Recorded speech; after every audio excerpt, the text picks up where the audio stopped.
The most common hair loss in male is the male pattern hair loss level 3, where you have deep recession and wider recession at frontal temple angle.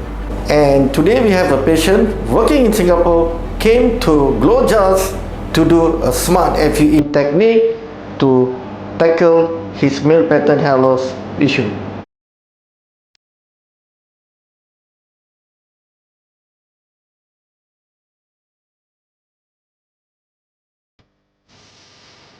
I just completed the smart graft care, now exactly 24 hours after the smart FUE procedure. This is the design, and he had deep recession here and wider recession. We already fill up the frontal temple angle here, all the graft in place, there's no swelling, there's no bleeding, there's no any dislodgement. All the graft is intact, in the right position, right angle, right direction.